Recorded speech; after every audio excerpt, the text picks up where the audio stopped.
India Bloc Manipurna Jantra Mantrada ngasi khongjang jangsingadawri ayaba pidrabasu mafam amada hekta khongjang jangsinnaba sem sare Megachandra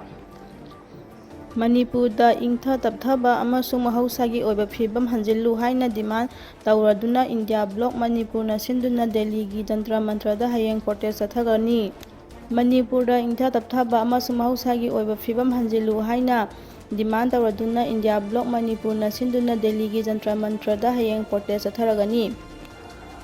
ayaba pidrabasu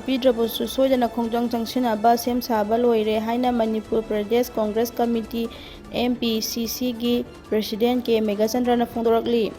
makha tarpa pauda POPI Thahalmba gidamak mau pungdo khulgi Cheirman gi mathakta logi action logadawri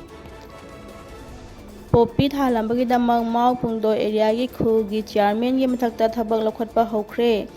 Manipur lengangna jangsilliba war on drug asibu mai pahanaba hotnabada kathokpaga loinana thabak tawriba Manipur Police pu Chief Minister N Biren thagatpa phongdokkhre Save India Save Manipur from Cookie Terrorists haiba national wild protest haudokkre India pumba amata oina lepminaduna cookie terrorist thengnasi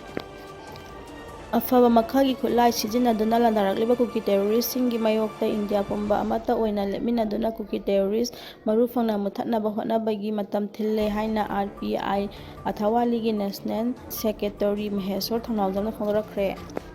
makha tarpa pauda AIMOL sing Naga Natte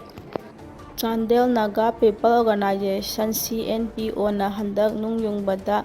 AIMOL Fruitki ming hapchaliba asi laibak thibani AIMOL singa CNPO na ina chatnabi amadi haurakfamda manaba amata laite haina AIMOL Tribe Union gi President Akhel AIMOL na phongdorakli Chero asina hai CNPO gi thoong asina AIMOL singi miyamda changna lang thakle AIMOL asidi kanagumba atoba frup kanglup amatada yaudaba top masagi na chatnabi laijaba frup amani maram asina handak yumkhiba nung adudagi AIMOL gi ming lathokadabani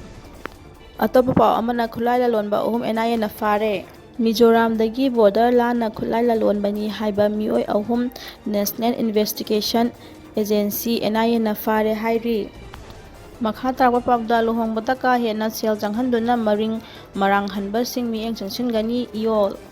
miramgi matau tamduna luhongbata ka hena sel janghanba amadi inata maring marangba thawang kaya chatharakliba asigi mathakta miyanga loinana akanba mieng changsingani haina ina yokhatpa luptin Manipur iol